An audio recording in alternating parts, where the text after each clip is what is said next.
김진의 돌직구쇼에 오신 여러분 반갑습니다. 김진입니다. 전 오늘도 저희 돌직구쇼 오픈 스튜디오 앞에 나왔습니다.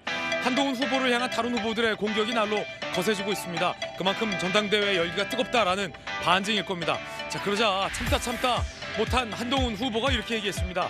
야당, 거야랑 싸울 때는 한마디 말도 없었던 사람들이 당 내부에서는 이러쿵저러쿵 말이 많다라고 반박을 한 겁니다. 잠시 후에 그 대목도 전해드리겠습니다. 전 비가 오나 눈이 오나 매일 아침 이곳에서 여러분을 기다리겠습니다. 김진의 돌직구쇼 지금 라이브로 시작합니다. 잠깐만요.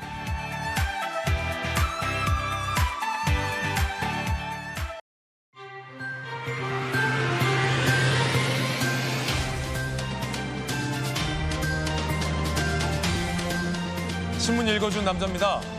친명계 의원이 민영배 의원이 경기도에 이화영 자료를 국회로 넘겨라 라는 이 자료 제출 압박을 하고 있습니다. 안 넘기면 검찰을 돕는 거다. 이런 주장도 민영배 의원이 했다고 합니다. 그런데 경기도 반응이 흥미롭습니다. 비상식적인 주장을 하고 있다는 겁니다. 김동연 지사가 선을 긋고 있다. 이런 관측 여의도에서 나오고 있는데 이 소식도 잠시 후 전해드리겠습니다. 오늘 조간신문 4가지 키워드 준비되어 있습니다. 함께 보시죠. 먼저 첫 번째 키워드입니다. 첫 번째 키워드는 뭘까요? 바로 이겁니다. 축복. 조선일보 일면 기사인데 어떤 축복을 말하는 걸지 바로 살펴보겠습니다. 4월의 축복. 이 웬일이죠? 결혼도 출산도 늘었다는 겁니다. 전국 혼인 1년 전보다 25% 급증. 대전 44, 대구 38, 울산 34. 이 결혼 비율을 지역별로 통계도 내야 하는 상황. 통계청에선 정부 지자체 지원 효과가 있었다. 이렇게 나오고 있고요. 거기에 더해져 출생아 수도 1년 7개월 만에 반등했다라고 합니다. 자, 대전에선 결혼 장려금 500만 원, 대구에서는 데이트 주선까지 나서고 있다고 합니다. 지자체의 눈물겨운 노력들이 이렇게 우리 젊은 청년들 결혼 출산에 보탬이 된다면 긍정적이겠죠. 다음 키워드입니다. 두 번째 키워드는 뭘까요? 이겁니다. 경고, 한겨레 신문 일면 기사입니다. 소방당국이 석 달 전에 아리셀 인명피해 우려를 지적했었다는 겁니다. 항상 이 같은 큰 재앙 앞에는 전조 증상이 있다는 거죠. 리튬 배터리 공장 화재 참사를 두고 나온 말입니다. 이어서 다음 키워드입니다. 세 번째 키워드 살펴보죠. 세 번째 키워드는 응원. 한국일보가 오늘 21면에 쓰고 있는 기사인데 함께 보시겠습니다. 다시 한번 코리아 화이팅. 태극전사 바닥치고 올라간다. 파리올림픽이 30일 앞으로 다가왔습니다. 21개 종목 140명. 이거 최소 규모라고 하지만 금메달 5개 이상 따는 걸 목표로 하고 있습니다. 다시 한번 바닥치고 올라갈 일만 남았다라는 전망도 나옵니다. 이어서 다음 키워드입니다. 네 번째 키워드는 이겁니다. 마음. 서울신문 3면입니다.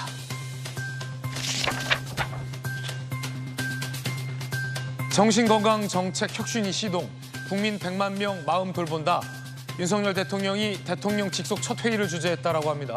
다음 달부터 3년간 마음 투자 사업이 진행된다라는 겁니다. 정부가 국민들 정신건강, 마음까지 챙기겠다라고 얘기하고 있습니다. 지금까지 신문 읽어주는 남자였습니다.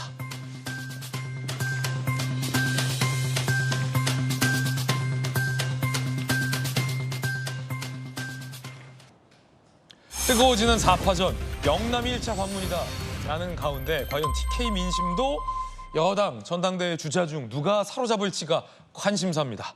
홍준표 시장이 다른 후보들 다 만나고 있습니다. 한동훈 후보만 빼고 말이죠. 원희룡 후보를 만나서 반겨줬습니다. 나와서 고맙다 이런 말까지 했습니다. 그러면서 한동훈 후보를 향해서 이상한 애가 당선되면 안 된다. 이상한 애 취급까지 했습니다. 그냥 애 취급도 아니고 이상한 애 취급을 한 겁니다. 들어보시죠. 어이구, 형님. 당을 오래 지킨 사람, 당을 아는 사람, 그런 사람이 당대표가 돼야지. 정치 경력이 있고 또 야당을 알고 그런 사람이 당대표가 돼야지. 무슨 임명적으로 들어온 건 할 수 없죠. 근데 임명적으로 들어와서 총선에 진짜 쫄딱 망했잖아. 그래 해놓고 또 하겠다. 나간 지 며칠 됐어요. 또 하겠다. 그걸 찍어주는 사람이라면 그거 오히려 이상하지. 나는 그 이해가 안 돼요. 이상한 애가 당선이 됐고 그 다음부터는 정부 여당이 같이 올라가는 거예요. 원장님이 나오셔서 참 고마워요. 진짜 고마워. 가르치고 도와주십시오. 사실 두 분은 친해요. 가깝고 형님 동생이라는 호칭을 할 만한 사이. 와라 껴안은 홍준표 시장이 나와줘서 고맙다라며 원희룡 후보에게 덕담을 건넸습니다. 그리고서 많은 시간은 이 한동훈 후보 비판에 할애를 했습니다. 이상한 애가 나오면 당과 정부가 같이 몰락하는 거다라는 비판까지 했습니다. 이상한 애. 안용환 의원님, 네. 이상한 애는 한동훈 후보 말하는 거죠? 네, 그런 것 같습니다. 예. 네. 뭐 한동훈 후보에 대한 거부감, 홍준표 시장의 거부감은 어제 오늘 이야기가 아니었고요. 예. 뭐 과거 비대위원장 시절부터 선거 지휘할 때부터 또 그만둘 때 또 그 이후에 계속 비판해 왔는데 어제는 작정하고 이야기를 하고 있습니다. 보통 이제 애 취급하는 건 굉장히 듣는 사람한테 기분 나쁜데 그냥 애 취급도 아니라 이상한 애라고 이야기. 이상한 애 취급을 했어요. 이제 홍 시장 표현이 별로 좀 거친 건 맞습니다. 그런데 이제 어제는 보니까 기자들 앞에서 지금 뭐 시청자 여러분께서 화면 보시겠지만 기자들 앞에서 예. 작정하고 이야기를 하고 있는 것이죠. 그렇군요. 그것도 이제 빨간 잠바를 입고 와서 작정하고 지금 이야기를 하고 있습니다. 원래 빨간색을 좋아하는 홍준표 시장이 작정하고 더더욱 당의 상징색을 입고 나왔다. 그렇죠. 지금 이제 홍준표 시장은 약간 저 상황을 좀 즐기고 있습니다. 그렇죠. 각 이른바 여당의 당권 주자들이 모두 홍 시장을 속된 말 아련하러 오는 거죠. 아련하러 오잖아요. 물론 기자들도 홍 시장이 정치적으로 보나 대선배니까 네. 그런 부분이 있지만 어찌됐든 영남권 표심을 잡기 위해서는 홍준표 시장을 잡아야 된다. 이런 맥락 속에서 찾아오니까 본인 기분이 좋죠. 대구시장. 이런 차원에서 또 본인 홍준표 시장도 대권에 욕심이 있습니다. 네. 그렇기 때문에 이게 언론 노출을 이용해서 또 얼마든지 하고 싶은 이야기를 하겠다 이런 이야기고요. 네. 결론은 내가 이 여당의 국민의힘당의 경선 과정에서 영향력을 얼마나 행사할 수 있다는 것을 보면서 즐긴 듯한 그런 모습을 보여주고 있고요. 그다음에 이제 기본적으로 한 후보에 대해서는 홍준표 시장이 기본적으로 이번 선거에 나와서는 안 된다는 시각을 가지고 있어요. 예. 그 시각을 표현하는데 굉장히 거칠게 표현하다 보니까 굉장히 언론에 관심을 끌고 있는 그렇군요. 상황인 것 같습니다. 자, 뭐 한동훈 후보가 이번 전당대회에 출마를 만류하는 당내 의견이 크게 두 부류인데 하나는 대선 주자가 괜히 나왔다 다친다라는 걱정하는 부류. 그런데 반면 홍 시장처럼 아예 당 근처엔 얼씬도 하지 마라. 오줌이야 뭐 이러면서 이상한 애 취급하는 부류가 있는데 홍 시장은 후자에 해당하는군요. 궁금한 건 김광삼 변호사님. 네. 지금 전당대회 주자들이 다 홍 시장 소위 아련을 요청하고 있어요. 3명은 만났고 한 후보만 안 만나고 있는데 궁금한 건 영남 민심에 TK 민심에 홍 시장의 영향력이 큽니까? 대구시장이긴 합니다만. 아니 그 부정할 수는 없어요. 아 그렇군요. 부정할 수 없지만 이번 전대에 영향을 미칠 정도의 영향이 있느냐? 저는 거의 대해 부정적입니다. 그래요? 영향 별로 없을 거다? 그런데 지금 뭐 나경원이랄지 원희룡 후보 입장에서 보면 어쩐데 지푸라기 하나 또 잡아야 하거든요. 지푸라기라도. 그렇죠. 그러면 결국 친한 또는 한동훈 전 비대위원장을 지지하는 세력이 아닌 사람들, 예. 그 사람들 잡아갖고 가는 거예요. 그래야지 이제 희망이 있는 거죠. 그런데 아마 본인들 입장에서는 홍준표 시장이 TK 시장이니까 네. 또 어떻게 보면 이제 정통 보수로서 터줏대감이라 볼 수 있잖아요. 그렇죠. 그러니까 이제 홍 시장과 같이 지내면 좋게 지내는 모습을 보이면 홍 지사 뭐 특유의 팬덤도 있고요. 그렇죠. 그 팬덤들이 올 것이다 이렇게 생각하는 것 같은데 저는 이제 개인적으로 이제 착각이라고 봐요. 왜냐하면 홍준표 시장이 뭐 일부 지지하는 사람이 있겠지만 예. 그것은 굉장히 적은 극소수라고 보는데 저는 이제 홍준표 시장의 저런 걸 보면 이런 생각이 들더라고요. 어느 시골 동네가 있어요. 거기 이제 이장 선거가 있습니다. 자기가 이장하려고 딱 하고 있는데 갑자기 도시에서 윤석열이라는 사람이 오는 거예요. 여기 살지도 않았던 사람이. 예. 그러니까 내가 저 정도야 그냥 한 방에 치울 수 있지. 근데 거기 졌단 말이에요. 도시 사람한테 졌다. 그렇죠. 윤 씨라는 사람한테 져가지고 윤 씨가 이장이 된 거예요. 예. 윤 씨 다음에는 이제 내가 되겠지 하고 이러고 있는데 갑자기 한 씨가 온 거예요. 윤 밑에 있던 애가. 그렇죠. 그래서 이게 한 씨가 돼버리면 예. 나이도 많고 근데 왜 사람들이 이해가 되지 않는 거예요. 예. 내가 이 시골 동네에서 30년 동안 막 터 닦고 밥 갈고 네. 딱 밥도 사 먹이고 했는데 갑자기 밥 한 번 사지도 않은 사람이 왔는데 막 마을 사람들이 그 사람한테 환호하는 거예요. 예. 기분이 굉장히 나쁜 거예요. 당신들 왜 저런 애한테 표를 준다고 그러냐. 제 이상한 애다. 그렇죠. 예. 이상한 애를 가지고 왜 이렇게 인기가 있는지 모르겠다고 그렇게 얘기하는데 좀 어떻게 보면 동네 어르신이 좀 이제 몽리를 부르고 있다는 생각이 좀 들어요. 동네 어르신의 목리. 예. 아니 그냥 만나면 원희룡 장 후보 왔으면 와줘서 고맙다. 국민의힘에서 일해달라 이 정도 하면 되는데 그 한 씨가 2번이나 다 만나자고 했는데 나 안 만나줬어. 예. 그리고 그 한 씨 걔가 막 동네 사람들하고 셀카 찍고 다니는데 예. 오세훈 정도는 생겨야지. 지가 저렇게 생겨가지고 뭔 셀카를 찍고 다녀. 미남은 오세훈. 그렇죠. 아주 유치한 이야기잖아요, 이게. 예. 이게 정치 30년 이상 국민의힘의 터줏대감이 할 얘기는 아니거든. 네. 그렇지만 이제 사적인 감정이 너무 격앙돼 있다. 예. 그러다 보니까 이제 공사를 좀 구별하지 못하고 계신 게 아닌가. 저는 뭐 개인적으로 그렇게 생각합니다. 김광삼 변호사님의 어떤 강력한 개인 견해 전해드리고 있습니다. 동네 어르신의 목리 같다라고 김광삼 변호사님 개인적인 견해를 표명해 주셨는데 여러분 어떻게 생각하십니까? 아마 동네 어르신 목리 같다라는 표현이 나왔던 대목은 이 대목을 일컬은 것 같아요. 들어보시죠. 내가 말들이 많아서 그러는데 25일 날 오겠다고 하는데 내가 거절했어요. 오지 마라. 본인이 직접 온 게 아니고 사람들 시켜가지고 여러 사람 시켜갖고 전화가 왔길래 야, 우리 비서실장이 나한테 보고도 안 해요. 그런 거는 와도 안 만난다. 오지 마라. 어떻게 우리를 망가뜨리고 무너뜨리고 한 애를 들어와가지고 비대위원장 임명직 온 것까지는 뭐 할 수 없다 치자. 근데 선출직까지 나와가지고 만약 그걸 뽑아준다면 이 당에 해체해야 돼. 이 당은 전리 가치가 없는 당이야. 그 입장이 어떻게 되시는지. 특별한 입장은 없습니다. 본인이 만나기 싫다고 하시니 제가 뵙기 어렵지 않겠습니까?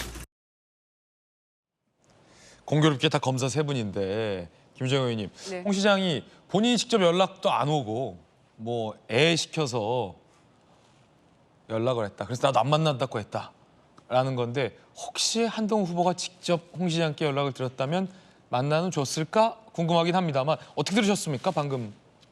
홍준표 시장이 전에 이제 시장 되시기 전에 한 얘기가 있어요. 나도 검사 물 빠지는데 정치권에 들어와 보니까 검사 물 빠지는데 한 8년은 걸리더라. 그러니까 대통령도 지금 한동훈 전 위원장도 검사물은 아직 안 빠진 거예요. 그러니까 이제 스타일이 아마 유지가 되고 있는 것 같은데 아까 저는 행간을 읽어보건데 홍준표 시장이 본인이 직접 전화한 것도 아니고 딴 사람 시켜서 이 부분에 저는 딱 걸려 있다고 생각해요. 이게 보통은 이제 정치 경력이 좀 오래되고 내공이 있는 분들 산전수전, 공중전 다 겪었다 이렇게 얘기를 하잖아요. 한동훈 위원장이 좀 약한 것 같아요. 이 대목에 있어서. 직접 전화 드려야죠. 직접 전화했어요. 네, 그리고 찾아갔을 때 문전박대 하더라도 직접 가야죠. 가야죠. 예. 옛날에 이뇨한 위원장은 네. 이준석 전 대표 찾아갔다가 미스터 린튼 소리 듣고 돌아왔잖아요. 그렇죠. 환자는 서울에 있다. 이런 네. 말까지 들으면서 그렇게 해야죠. 한동훈 위원장이 누가 지금 더 아쉽습니까? 한 표라도 더 가져오려면. 홍준표 시장도 한 표예요. 마침 오늘 한동훈 후보가 티켓 가잖아요. 예. 그런데 이제 그래서 27일 오늘 가는 김에 이제 뵈려고 2차례나 노크를 네. 했는데 안 된 거잖아요. 그런데 보세요. 한동훈 위원장도 만나기 싫다고 하시니까 뭐 뵙기 어렵지 않겠습니까? 이렇게 얘기를 없다. 하는데 그건 너무 소극적인 태도예요. 그래도 가야 된다. 가서 문전박대를 당하더라도 네. 그것도 뉴스거든요. 그렇군요. 모든 주자들이 다 TK, PK에 공들이고 있는 이유는 뭐 그게 말이 되건 안 되건 당원들의 호심을 얻기 위한 건데. 이게 오히려 홍 시장과 만나서 뭐 화목하게 얘기하는 것보다 안 만난다는 홍 시장, 대구시장까지 찾아갔는데 정문에서 문전박대 당하는 그 모습이 오히려 뉴스가 되죠. 한동훈 후보 입장에서는 그렇죠. 더 뉴스가 될 수 가야지. 있다. 그래 만나기 싫어? 그럼 못 만나지. 이렇게 소극적인 태도는 안 된다는 그렇군요. 거예요. 지금 이 전당대회 국면에서 제가 보니까 홍준표 시장이 제일 신나셨어요. 네. 제일 신나셨는데 나경원 의원하고는 뭐 과거에 좋았습니까? 별별 얘기 더 심한 얘기도 많이 했었죠. 그렇죠. 예, 제가 보기엔 뭐 여성 비하 성희롱성 발언도 포함돼 있다고 저는 생각하는데 그 세월을 지나서 지금 막 만나고 뭐 격려하고 원희룡 장관도 그렇잖아요. 대선 후보 토론회 때도 네. 안 좋았잖아요. 안 원희룡 좋았죠. 후보하고도. 그런데도 다 세월 지나니까 또 이렇게 상황이 변하잖아요. 그래서 저는 만약에 한동훈 위원장이 이 상황을 뚫고 당대표가 되면 홍준표 시장도 오. 태세 전환할 거라고 생각합니다. 이게 영원한 게 없어요. 내가 잘 그런데 되라고 그랬어. 또 이렇게 할 수도 있다. 그렇죠. 막 얘기했지만 내가 그거 뭐 진정성을 담아서 잘 되라고 한 얘기야. 진짜 이렇게 예. 위해서 한 얘기야. 이렇게 할 수 있는데 애라고 자꾸 얘기하시는데요. 지금 이제 50 넘었잖아요. 한동훈 위원장이. 네. 그런데 제 기억에는 그 홍준표 시장이 원내대표하고 할 시점이 한동훈 위원장보다 한 2~3살 많았을 시점이에요. 그렇군요.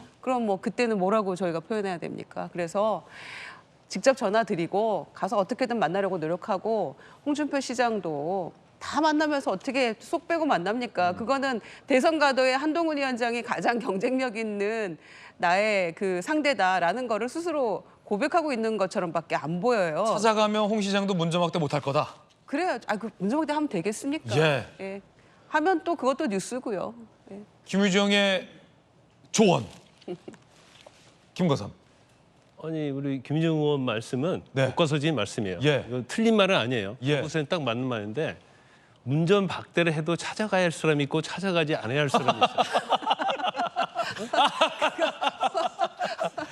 아니 내가 시간 무슨 말씀하신 낭비하고 거예요? 예. 시간 낭비하고 시간 낭비다. 문제박대를 찾아가서 찾아갈 삼구 필요도 초려를 할 정도의 사람이냐 아니냐. 네. 그리고 삼구 초려를 하면 예. 그 사람이 마음을 돌려서 나에게 올 사람이냐 아니냐.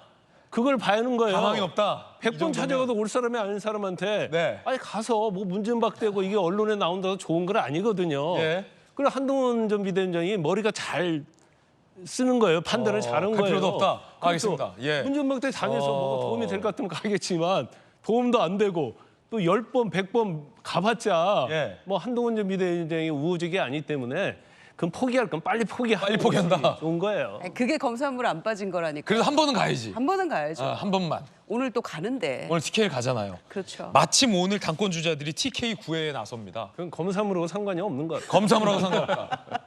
야, 이거 예상외 치열한 토론. 운전박대를 당하더라도 찾아가야 되냐 말아야 되냐를 둔 토론. 오늘 저희들이 준비한 그 8번째 그 컴퓨터 그래픽 보시면 그 당권 주자들이 오늘 TK에 간다는 거예요. 그러면 가는 김에 한동훈 후보는 홍 시장을 그래도 찾아갈까요? 아니면 그냥 애시당초 찾아갈 필요도 없다라고 마음을 접을까요? 함께 보시죠. 자, 당권 주자 TK 9회 나경원 후보, TK는 우리 당의 뿌리, 윤상현 후보, 어머니 고향의 의성, 영남의 뿌리, 한동훈 후보, 재정치의 출발점은 대구 경북, 원희룡 후보, 영남이 대한민국을 지켰다. 야, 뭐 엄청난 얘기들 막 다 나오고 있습니다. 마침 오늘 한동훈 후보는 TK에 갑니다. 어제 한동훈 후보가 TK 보좌진 모임에 방문해서 이런 얘기를 했습니다. 들어보시죠.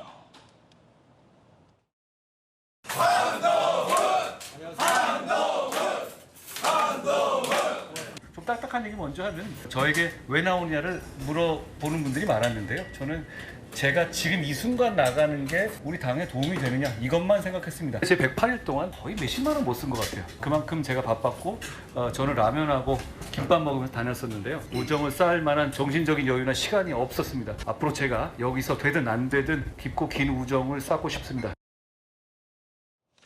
자, 또 보좌관 출신이 오늘 한 분 계십니다. 성치훈 부의장님. 보좌진을 방문했어요. 그러면서 여러분과 깊고 긴 우정을 쌓고 싶다. 근데 사실은 이 젊은 보좌진이나 당직자 이렇게 당권 주자들이 전당대회 레이스하다 보면 챙겨야 된다라는 마음은 있어도 막상 잘 못 챙기는 경우가 많잖아요. 그렇죠. 근데 사실은 저도 뭐 국회 출입해봤습니다만 당에 있는 일을 실질적으로 가장 많이 하는 분들, 고생하는 분들이 또 보좌진 출신이라 잘 아시잖아요. 그야말로 당을 아까 홍준표 시장이 말한 당을 오래 지킨 사람들이 당직자, 보좌진 이런 분들이거든요. 그렇기 때문에 매우 전략을 잘 짠 거라고 보고요. 네. 오늘 또 TK 방문하시잖아요. 제가 만약에 한동훈 후보의 그 보좌진이라면 아니면 참모라면은 거기 대구 경북에 있는 가장 오래된 당원을 찾아갈 것 같습니다. 그러면서 여러분이야말로 당신이야말로 정말 우리 당을 오랫동안 지킨 진정한 주인이다. 그렇군요. 그러면서 홍준표 시장을 이렇게 돌려서 비판할 수 있는 그런 모습을 연출하지 않을까. 정통성. 예, 왜냐면 홍준표 시장은 1996년에 당에 들어와서 2000년도에 그 공천에 불복하고 하면 탈당하지 않았습니까? 탈당했었던 게 탈당한 경력이 있기 때문에 네. 아마 그 이전부터 계속해서 당을 지켜온 분 분명 많을 겁니다. TK 있다. TK 많죠. 그런 분들 많을 거기 때문에 그런 분들 만나서 여러분이 진정한 주인입니다 해버리면 홍준표 시장도 사실상 본인이 오래 지킨 주인이라고 말씀하셨지만 본인보다 더 주인인 사람이 실제 나타나는 이거 거거든요. 굿 아이디어네요. 이거 막 그렇게 하지 않을까요? 그러면 오늘 홍 시장 문전박대 당할 거 감수하고 한동훈 후보가 가야 됩니까 말아야 됩니까? 보좌진이라면. 저는 보좌관이라면. 그 한동훈 후보가 홍준표 시장을 생각하기 때문에 찾아가지 않을 것이다. 어. 왜냐면은 본인을 지금 나올 명분을 누가 만들어줬습니까, 사실? 홍준표 시장이 만들어줬거든요. 그렇죠. 그 비대위원장 사퇴한 다음에 사실 명분이 없는 걸 홍준표 시장이 매일같이 언론에 띄워주고 매일같이 뭔가 핍박받는 이미지를 만들어주면서 조력자다. 서서히 올려줬기 예. 때문에 지금 만약에 가서 문전박대하는 모습 보면 사람들이 그래도 홍준표 시장 좀 만나주지라고 할 텐데 그렇게까지 본인을 이끌어준 사람에게 이렇게 안 좋은 이미지를 더 만들어줄 수는 없다. 치명타가 될 수 있기 예, 때문에. 그런 생각으로 홍 만나죠. 시장을 아끼는 마음으로. 네, 그리고 지금 그 보니까 며칠 안 됐지만 선거운동 전략 컨셉 자체가 좀 이런 대표적인 정치인들보다는 예. 밑에 있는 분들, 밑에서 오랫동안 노력한 분들, 뭐 청소비원 분들부터 해서 뭐 당직자, 보좌관 이런 분들 찾는 걸로 봤을 때 이번 TK 방문도 컨셉이 그렇게 될 것이다. 그리고 저는 지금 그 홍준표 시장을 만난 다른 3명의 후보들에게 말씀드리고 싶은 게 국민의힘 당원 중에 전 타당이지만 저도 알고 있는 부분인데 그 영남 쪽 당원 다음으로 많은 게 수도권 당원입니다. 수도권 당원이다. 수도권 당원의 민심을 얻기 위해서 과연 홍준표 시장과 만나서 저런 험담을 하는 것이 도움이 될 것인가. 저는 홍준표 시장이 갖고 있는 약간의 조직표를 얻는 대신 근데 약간의 조직표도 3명이 지금 나눠 갖게 생겼거든요. 그렇죠. 약간의 조직표를 얻으면서 수도권의 민심을 오히려 이기게 되지 않을까. 그런 것들을 고려하면서 선거운동 하셔야 되지 않을까라는 말씀드리고 싶습니다. 자, 지금 사실 뭐 김주영 의원님은 뭐 민주당의 당직자부터 뭐 청와대 실무까지 다 하셨던 두루두루 갖췄던 분이고 성치훈 부의장은 민주당 의원들의 뭐 보좌관, 뭐 국회의장실에서도 근무했었던 바닥부터 당 일을 해왔던 분들이라 2가지 조언을 주셨어요. 상당히 흥미롭습니다. 2030 보좌진들 그리고 미래세대위원회와 한동훈 후보가 만났습니다. 이 자리에서 게임 얘기를 또 꺼냈다고 합니다. 함께 보시죠. 미래세대위원회 국민의힘 보좌진 협의회 2030 세대로 구성돼 있는 젊은 보좌진들과 만난 거예요. 삼국게임에서 맹획을 즐겨한다. 제갈량에 7번 항복한 인물. 그러자 참석자가 왜 조조, 유비, 송건처럼 인기 캐릭터 안 하냐? 라고 하자 한동훈 후보가 맹획으로 이기려면 많은 역경과 고난을 극복해야 하기 때문이다. 라는 또 게임 얘기를 꺼내들면서 젊은 보좌진들의 마음을 사기 위한 환담을 나눴다라는 보도도 나오고 있습니다. 자, 다시 이제 치열한 이 경쟁과 비판 얘기로 돌아가겠습니다. 원희룡 후보가 은근히 한동훈 후보를 겨눴습니다. 박근혜 탄핵할 때는 총알같이 수사하더니 라며 꺼내들었습니다. 이야기 들어보시죠. 대선 끝난 지 2년 넘었는데 이재명 대표를 감옥에 못 넣어서 답답하다 이런 말을 하셨습니까? 그게 당원들의 가장 지금 네. 속에 있는 진심이고요. 네. 왜냐하면 박근혜 탄핵할 때 네. 이재명 당시 성남시장이 네. 가장 먼저 탄핵해서 박근혜를 감옥에 넣어야 된다라고 주장해서 대선 주자로 떴는데 네. 그때는 검찰이 네. 총알같이 수사하고 지금은 법원이 있는 건지 검찰이 있는 건지 네. 답답합니다. 그건 이재명 전 대표를 비판한 겁니까? 아니면 2년 동안 법무부 장관을 지낸 한동훈 후보를 겨냥한 겁니까? 법무부의 일반적인 검찰 지휘와 네. 지금 검찰총장 아마 여기도 아마 한동훈 법무부 장관의 인사 추천으로 네. 된 걸로 그게 많이 알려져 있는데 책임은 같이 져야 되는 거죠. 네. 안녕하 의원님. 네. 미묘한 얘기를 꺼내들었어요. 박근혜 전 대통령 수사할 때는 총알같이 하더니 이거 누구 얘기입니까? 그때 당시 수사했던 한동훈 후보 얘기하는 거 아닙니까? 그러더니 이재명 대표는 법무부 장관까지 한동훈 후보가 하면서 뭐 하나 제대로 된 수사나 1심 판결도 못 이끌어냈다. 이른바 한동훈 책임론. 박근혜 전 대통령 수사할 때는 그렇게 하더니 이 대표 수사 때는 왜 그러냐. 책임 있다. 이 얘기를 지금 툭 던진 건데 어떻게 들으셨습니까? 참 어려운 이야기입니다. 보수 세력 내에서는 사실 박근혜 후보 대통령의 총수사 지휘자는 윤석열 대통령입니다. 그러니까 저 문제는 보수 세력 내에서는 사실 이야기하기 어려운 주제가 지금 나왔고요. 또 하나는 이제 보수 세력 중에서 아주 좀 강경파 내부에서는 대통령 시켜줬는데 아직도 왜 이재명이 감옥에 못 넣느냐는 분명히 굉장히 많은 것도 사실입니다. 예. 그래서 어제 아마 저 발언은 언론에서 처음 시작한 게 아니라 아마 구미였을 겁니다. 당원들, 경상북도의 TK 지역에 아주 당성이 강한, 아까 뭐 말했던 정말 당을 오랫동안 지켜왔던 그런 분들 앞에서 한 이야기였기 때문에 그분들 정서를 충족시켜주기 위해서 한 이야기였습니다. 그런데 이제 질문이 나오니까 저희까지 왔고요. 사실 그 TK 정서가 보수 정당 내에서도 수도권 정서하고 좀 차이가 납니다. 거기 나무로 강성이라는 표현은 하지만 오랫동안 지켜왔던 그분들의 정서가 있거든요. 그런데 이제 TK 지역이 전체 유권자의 30% 이상을 차지합니다. 당원들 기준으로 했다. TK 인구는 10% 정도밖에 안 돼요. 그런데 문제는 TK 지역의 정서가 수도권 살고 있는 TK 출신들에게 또 영향을 미칩니다. 아하. 그 정서성 오고 가요. 예. 왜냐하면 호남 출신의 늘 수도권에 살고 있는 호남 출신들이 광주 전남 지역 또는 전북 지역의 정서의 영향을 받듯이 서로 정서가 교류가 되는 겁니다. 그렇군요. 그렇기 때문에 그 영향이 굉장히 강하니까 지금 찾아가는 거고요. 지금 이제 아마 원희룡 후보가 이야기했던 배경은 지금 이제 그 당대표 경선 때를 보면은 되게 이제 이렇습니다. 당협위원장들, 뭐 이제 국회의원들 상당수, TK야 뭐 다 국회의원들이겠죠. 당협위원장들이 당원들 모아놓은 자리를 마련합니다. 그러면 찾아갑니다. 근데 대개는 자기 지지하는 당협위원장들 자리를 우선적으로 마련하죠. 그러다가 이제 나중에는 지지하는 후보들한테도 욕을 합니다. 당원 모아달라고. 그럼 이제 당원 협의회 무슨 뭐 이제 명분으로 뭐 자리를 모아놓으면 가서 이야기를 하는데 그러다 보니까 이야기 좀 격해질 수가 있어요. 그런데 이제 저 이야기는 굉장히 격해진 상태에서 한 이야기고 저게 이제 굉장히 어려운 주제를 지금 건드렸고 기자들은 이제 그거 알기 때문에 질문을 계속 던져서 여기까지 이제 이슈화 되고 있지 않나 싶습니다. 그렇군요. 결과적으로는 원희룡 후보가 얘기한 건 한동훈 후보의 이른바 이 정체성, 소위 보수 정체성과 관련된 비판으로도 해석되고 있습니다. 그러자 한동훈 후보는 이렇게 반박을 강하게 했습니다. 나를 공격하는 사람이 워낙 많다. 거야 폭주와 싸울 때 몸을 사리더니 내부 공격할 때 권모술수가 난무한다. 이렇게 잘 싸우는 전력이 있으니 당대표가 되면 민주당과 해볼 만하겠다라며 비꼬았습니다. 당내에 보니까 나를 향해서 정말 잘 공격하고 권모술수로 잘 싸우더라. 이렇게 잘 싸우는 사람들이 많았는지 몰랐다는 겁니다. 자기가 이재명 대표와 상대해서 총선 치를 땐 가만히 보신하더니 당 내부에서 나한테 이렇게 잘 싸우는 거 보면 내가 당대표 되면 이 사람들 써서 민주당과 제대로 싸우겠다라고 반박한 겁니다. 저 안에는 아마 다른 전당대회 후보, 자기를 공격하는 전당대회 후보, 특히나 이재명 대표 뭐 봐주는 거 아니냐라는 비판을 원희룡 후보가 조금 전에 했는데 김광선 변호사님, 그 원희룡 후보 비판을 겨냥한 한동훈 후보의 어떤 답변으로도 넓게 보면 해석될 수 있을 것 같아요. 근데 이제 원희룡 후보가 그 어떤 밖에서 시민들 만나면 듣는 얘기 저도 많이 듣거든요. 왜 이재명 대표가 구속이 안 됩니까? 그런 얘기를 수없이 많이 해요.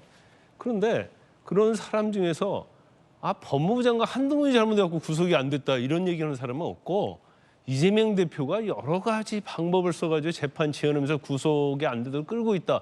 이게 사실 대세론적이거든요. 근데 원희룡 후보는 이제 뭐 한동훈 후보에게 이제 끌어낼 수 있는 거 다 끌어내는 거죠. 그런데 근데 권모술수 얘기했잖아요. 한동훈 후보가? 네, 권모술수 얘기했는데 지금 나경원 후보랄지 원희룡 후보가 하는 선거운동 방법, 홍준표 시장 만나고요, 뭐 이철우 도지사 만나고 하는 거 보면 이게 아주 올드한 방법이에요. 그러니까 그전에 기존의 정치인들의 어떤 낡은 그런 정치 방법 그런 거에서 누군가를 만나서 표를 얻으려고 하는 방법, 자기가 몸으로 뛰어서 표를 얻고 자기의 정체성을 드러내고 뭔가를 보여줘서 표를 얻는 방법이 아니고 그냥 쉽게 잘 나가는 사람, 표 있는 사람 찾아가서 그 사람이 지지받고 그다음에 어떻게 당대표에 영향을 미치려는 그런 굉장히 올드한 방식이라고 저는 보고 있거든요. 근데 그 방식은 뭐 거의 효과가 없다고 보고 지금 한동훈 전 비대위원장이 사실은 어대한이랄지 이런 얘기 나오고 이제 1등 후보지 않습니까? 가능성이 있어서. 예. 그러니까 견제하는 것은 당연해요. 근데 이제 견제하는 방법은 여러 가지가 있을 수 있는데 특히 이제 친윤 쪽에서 일부 의원들이 하는 방법에 대해서 아마 권모술수라고 얘기한 것 같고 제가 봐도 굉장히 잔재주를 부리고 있다는 생각이 들어요. 잔재주. 그렇죠. 정면 공격해야죠. 왜 한동훈에 대해서는 안 되는지에 대해서. 거기에서는 말하지 않아요. 그러면서 자꾸 뭐 주위 사람들을 막 이렇게 먼 행동을 하고 말을 하게 하고 또 방송에 나가서도 상당히 뭐 약간 뭐 간접적으로 얘기하면서 굉장히 잔기술을 부리고 있다는 생각하거든요. 근데 잔기술은 이길 수 없고요. 지금 이번에 한 전대는요. 국민의힘 있어서 엄청 중요해요. 왜 중요하냐면 자꾸 보수 정체성을 얘기하는데 보수 정체성은요. 머물러 있는 게 아니에요. 시대가 변하면 같이 변해줘야 하거든요. 그렇지만 지금 홍준표 시장이 말하는 보수의 정체성이랄지 원희룡 장관이 말하는 보수의 정체성은 과거에 머물러 있는 거예요. 한 발짝도 못 나가니까 국민의힘이 지지할 수 없는 거죠. 청년들이 지지할 수 없어요. 수도권은 지지할 수 없는 거예요. 그러면 보수 정체성이 옛날부터 국민의힘에 있는 사람의 생각이 보수 정체성이냐? 그 심판 받았잖아요. 그럼 뭔가 변곡점이 있어야 할 거 아니에요? 그래서 새로운 제너레이션, 뉴 제너레이션이 와가지고 국민의힘을 바꿔보려고 하는데 거기에 대한 저는 저항이다 보고 이번 전대 자체는 과거와 미래 그리고 올드와 뉴 싸움이라고 봐요. 그래서 어느 쪽이 이길지는 제가 볼 때는 뭐 시대적 상황이 변하고 있기 때문에 그건 뭐 국민들도 잘 알고 계실 거고 또 당원들도 잘 알고 있을 거라고 봅니다. 예, 김관삼 변호사님 개인적 견해였습니다. 이 당원 투표이기 때문에 그리고 일반 여론조사도 20% 반영된다는 변수도 있기 때문에 전당대회 결과가 어떻게 된다라고는 단정할 수 없다라는 말씀도 드리겠습니다. 그런가 하면 원희룡 후보가 나경원 후보와의 단일화 얘기를 꺼내들었습니다. 나경원 후보와 단일화 가능성이 열려 있다라고 답했어요. 그러자 나경원 후보가 발끈했습니다. 시작도 안 했는데 무슨 연대냐. 그러자 원희룡 후보 무엇이든 열려 있다. 원희룡 후보는 열려 있다라고 하는 거고 나경원 후보 입장에서는 일단 선을 긋고 있는 그런 상황. 굉장히 묘한 구도. 원희룡 후보가 김종우 의원님 뒤늦게 이제 전당대회 판에 합류를 했잖아요.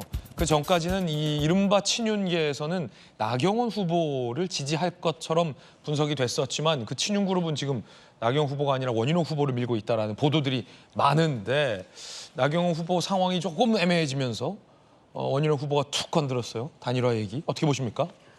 나경원 후보의 태도가 좀 어정쩡했죠. 네. 그래서 사실 지난주에는 저런 정도의 반응이면 아마 불출마하는 거 아니야? 뭐 이런 진단까지도 있었잖아요. 그런데 이제 결국은 4명이 이렇게 불을 붙고 있는 중이죠, 지금. 그런데 열려 있다는 말이 맞는 거 아닙니까? 그럼 나경원 의원은 닫혀 있습니까?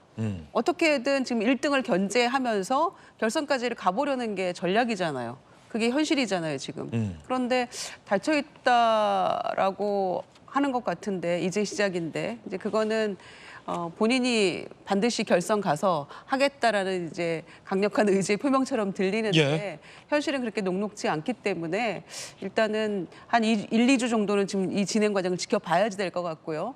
그런 의미에서 정진석 비서실장이 웨이트 앤 씨라는 얘기를 한 것 같고요. 그래서 여러 가지 포석이 깔려 있다고 생각합니다. 그런데 이제 한동훈 위원장에 대한 견제구가 여기저기서 세게 들어오는 것 같아요. 그러니까 이제 아까 한동훈 위원장이 내가 싸울 때 뭐 했어? 한마디로 이제 이런 얘기잖아요. 내가 싸울 때 뭐 했어? 그렇게 잘 싸우면서 이 방구석 여포들아. 이런 얘기잖아요, 지금. 방구석 여포란 말이다. 네. 그렇죠. 동시에 다 그냥 그 일발 장전한 셈이죠. 제 말로. 그런데 보니까 그 홍준표 시장도 지금 뭐 안 만난다 했죠.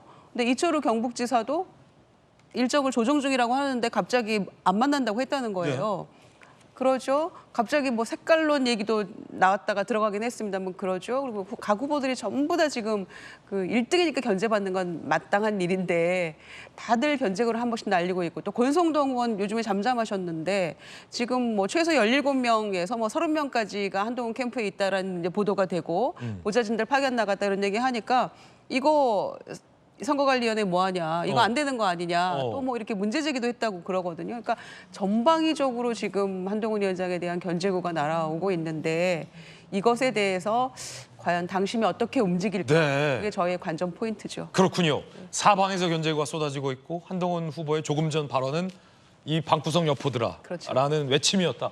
흥미로운 분석들, 정치 고수들이 전해드리는 분석 전해드렸습니다. 여기는 다른 지점의 고민. 이재명 대표 홀로 나와서 홀로 당선될 판. 흥행에는 빨간불이 켜진 지 오래. 녹록치 않은 그 사이에 지지자들 사이에선 이런 얘기도 나왔답니다. 녹록치 않다. 이 무슨 얘기일까요? 돈 얘기입니다. 돈 얘기. 함께 보시죠. 출간 6년 만에 역주행. 왜? 진보 성향 유튜브에서 이재명 대표의 변호사비가 만만치 않다고 한다. 김혜경 여사의 과거 책을 구입해서라도 돕자. 그러자 지지자들 반응. 6권 샀어요. 다 함께 힘을 모으자. 미약하지만 도움되고 싶다. 이장님의 든든한 버팀목도 했으면 좋겠다. 온라인 서점 실시간 베스트셀러 1위. 김혜경 씨의 2018년 요리책을 지지자들이 다시 사고 있다라고 합니다. 자, 그럼 이 대표 경제 사정이 뭐 어떻길래? 2021년 3월에는 13억 예금 현금 내역이 지난해 3월에는 6억 5천만 원으로 줄었다라는 거죠. 아파트 보증금 4억 8천만 원 빼고 현금성 자산은 1억 7천만 원 감소. 그럼 사실 뭐 절반 정도 떨어진 것 같지만 아파트 보증금 때문에 돈이 쓰인 거고요. 보증금은 돌려받습니다. 그래서 약간 오해 내지는 오독이 좀 있었던 것 같아요. 지지자들 사이에서. 뭐 한 6억 가량이 빠진 게 아니라 현금성 자산은 한 1억 7천만 원 정도 감소한 거군요. 어쨌든 재산이 줄긴 줄었다. 자, 친명계 안팎에서는 이런 얘기가 나옵니다. 1억 7천은 왜 줄었을까? 일단 변호사 수임료. 재판 4건, 사건별 변호인당 20명, 중복을 제외하면 13명. 이 변호사 수임료 만만치 않다는 얘기 있고요. 전대 출마 기탁금이 당대표가 7천만 원에서 8천만 원 수준하는데 글쎄요. 이거 뭐 대선도 나오셨던 분인데 전당대회 홀로 나가시는데 기탁금 걱정 때문에 뭐 그렇게 지지자들이 우리 대표님 어때? 걱정할 상황은 객관적으로 아닌 것 같은데 성춘 부의장님 뭐 현금성 자산이 그렇게 많이 준 것 같지도 않고 돈이 많이 들 것 같지도 않고 어쨌든 지지자들 사이에서는 저 김혜경 씨의 요리책을 사고 있다고 합니다. 어떻게 보십니까? 뭐 강성 지지층들이 아니면 뭐 좀 자신이 좋아하는 정치인을 돕기 위해 저런 행위를 할 수는 있죠. 네. 근데 본인이 있는 책을 또 사는 거잖아요. 그럼 최대한 이북으로 구매하시면 좋겠다. 환경을 생각하셔서 왜냐면 우리가 그런 것도 고려해야 되니까요. 왜냐면 이북을 사도 인쇄는 똑같이 지급이 됩니다. 그런 점을 일단 지적을 하고 싶고. 전자책. 예, 전자책. 예, 그래서 환경을 생각해야 되지 않겠습니까? 네. 근데 지금 뭐 이재명 대표의 녹록치 않다라고 지지층들이 걱정할 수도 있는데 저는 민주당의 사정도 녹록치 않다라는 걸 좀 고려를 해줬으면 좋겠다. 뼈 있는 말인데요. 예, 민주당도 지금 전당대회 뭐 이재명 대표 지금 홀로 나가게 돼서 이재명 대표도 그거에 대해서 부담을 느끼고 있다고 말하지 않았습니까? 본인들이 지지하는 정치인이 그거에 대해서 부담을 느끼고 있다고 말했으면 그거를 부담을 풀어주기 위해 좀 노력을 해야 되는 거 아니냐 말씀을 드리고 싶은데 그 말이 뭐냐면 그러면 이재명 지금 민주당의 차기 전당대회에서 필요한 것은 이재명 대표의 뭔가 차기 대권, 차기 지선을 함께하겠다는 그런 최고위원 러닝메이트가 필요한 게 아니라 그 당대표 선거를 함께 뛸 러닝메이트가 사실 필요한 상황이거든요. 그러면은 좀 나올 만한 분들에게 지지층 분들이 같이 나와서 끝까지 레이스를 한번 합시다. 이렇게 응원 댓글을 달아줘야 되는데 지금 오히려 반대 상황이 연출되고 있다고 들었어요. 그러니까 좀 고민하고 있다는 이인영 후보의 전 의원의 현직 의원이죠. 이인영 의원에게 뭐 전화를 해서 뭐 욕을 하고 그 압박을 한다는 나오지 말라는 압박을 한다는 이런 얘기를 들었는데 그런 행위들을 할 게 아니라 진정 이재명 대표를 원하고 지지를 하신다면 이재명 대표가 홀로 나가는 거에 부담을 느끼고 계시니 다양한 민주당의 후보군을 연락을 해서 오히려 우리가 응원해주겠다, 우리가 나가달라 이런 얘기를 해야 되지 않겠냐. 전 그래서 요즘 얘기하고 다니는 게 2002년에 그 정동영 같은 케이스가 필요하다. 그게 뭐냐면 그 2002년 새천년민주당의 국민참여 경선에서 이인재 대세론 그걸 꺾고 노무현 후보가 치고 올라가지 않았습니까? 그러니까 이인재 후보가 사퇴를 해버렸어요. 그러면서 다른 후보 처음에는 6, 7명으로 시작했던 게 전부 사퇴를 해버려서 전당대회가 맥이 빠지는 뭔가 노무현 바람에 뭔가 불을 끄는 듯한 분위기가 연출됐었는데 유일하게 정동영 후보가 끝까지 완주를 해주면서 그 친노 이 팬덤이 뭔가 그래도 끝까지 완주해준 정동영 이러면서 박수를 쳐줬었거든요. 선의의 경쟁. 왜 너는 사퇴 안 해? 너 어차피 지잖아. 너 어차피 군수 후보잖아. 이렇게 한 게 아니라 끝까지 함께 해줬다는 이유로 박수를 쳐줬거든요. 지금 이재명 대표에게 필요한 거는 그런 후보가 필요하다. 조금 차이가 나더라도 끝까지 완주해주면서 뭔가 민주당의 전당대회 흥행을 이끌어줄 사람이 필요한데 지지자분들이 좀 그런 역할을 해주셔야지 저런 역할도 해주시면서 그런 역할도 좀 해주시는 게 필요하지 않겠나 제가 말씀을 드려봅니다. 녹록치 않은 건 이 대표의 경제 상황보다 민주당의 현재 상황이다. 성취윤의 돌직구였습니다. 어쨌든 접책 얼마나 많이 팔리고 있는 건지 출판사 직원 전화 인터뷰 돼 있습니다. 들어보시죠. 다 소진이 돼서 네, 예약 판매로 이제 7월 중에 이제 배송이 되는 상황이라서 어떻게 이제 언제 받아볼 수 있는지 그런 문의도 많이 오고 있고 오늘만 1,600부가 넘게 팔렸거든요. 이제 갑자기 판매가 확 올라서 뭐지 하는 그런 상황입니다. 하루에 1,600만 부가 팔렸다. 그 지지자들은 어쨌든 도와주고 싶어서 많이 책을 사고 있는데 근데 1,600부가 넘게 팔리면 인세는 얼마일까? 인세가 그렇게 크지 않다고 합니다. 256만 3,200원. 그렇군요. 통상 10% 인세인데 아마 10% 인세도 안 될 것 같은데 그렇죠? 10%면 인세가 상당히 많은 축에 속하는 거잖아요. 근데 맥시멈으로 인세를 쳐도 1,600부가 하루에 팔려도 250만 원. 그러니까 사실은 뭐 그렇게 책값만큼 다 돌아가진 않는다라는 상황인 것 같아요. 나경원 후보가 한마디 했습니다. SNS에. 아버지가 아니라 교주님 소리까지 나오는 거 아닌지 모르겠다. 이재명 대표 변호사비 걱정만큼 쓸데없는 게 세상 천지 없을 듯하다. 변호사비 걱정을. 아마 이재명 대표의 재산을 보니까 2021년 3월에 현금성 자산이 13억이었어요. 그 후로 이제 1억 7천만 원이 줄어들었으면은 11억 3천만 원이 현금이 있은 부자입니다. 네. 대한민국 사회에서 온다면 30억이 넘는 재산을 가진 부자입니다. 그렇죠. 아마 도와주신 분들이 이재명 대표보다 더 많은 부자분들 얼마 계신지 잘 모르겠습니다만 매우 부자라는 거 하나 하고요. 그다음에 이제 책이 아마 김혜경 씨가 출판한 그 책 출판사에서 제 책도 나왔습니다. 아 그래요? 나왔기 같은 출판사군요. 때문에 아는데 인세는 한 10% 되고요. 하루에 1,600부가 팔렸다는 건 엄청난 일입니다. 지금 대한민국 출판 시장에서 평균적인 뭐 인문사회과학 서적이 3,000권 팔리면 대박입니다. 그렇군요. 40권 팔리면 엄청난 거고요. 예. 뭐 학술 서적들은 500권 찍는 경우가 굉장히 많습니다. 그런 상황에서 1,600권을 사 간다면 이제 베스트셀러는 오르는 거면 당연하죠. 베스트셀러를 올리기 위해서 기사에 올리기 위해서 뭐 의도적으로 한 건지 모르겠습니다만은 그 국경 넘은 한국사 그 책이 같은 출판사에 나왔어요? 네, 그렇습니다. 네. 그런데 31억 자산가의 현금이 13억이 있던 사람의 변호사비를 걱정은 크게 안 하셔도 될 것 같은데 아마 뭐 정치인을 사랑하는 마음에서 그렇다는 생각이 듭니다. 안 의원님 책은 몇 부나 팔렸어요? 저는 지금 한 3,000부 찍었는데 오. 한 2,000권 이상은 팔린 것 많이 같습니다. 팔렸네요. 예. 그런데 저는 이제 이 상황을 보면서 참 자꾸 이야기하면 민주당에 민주가 없다는 생각을 자꾸 하는 게요. 아까 이제 그 성치훈 부의장께서 말씀하셨지만 후보가 없잖아요. 사실 당 사정이 후보가 많이 나와야만이 처음에 돈을 내기 시작하고 참가비를 내는 거, 참가비 때문에 또 경선을 치르고 그렇게 하는 게 맞습니다. 그런데 후보가 없다. 1인 후보를 독주하는데 아무도 견제할 수가 없다. 사실 민주당의 과거의 장점이 이런 거였습니다. 민주당이 뭐 방향성은 차치하고라도 민주당은 시끄럽습니다.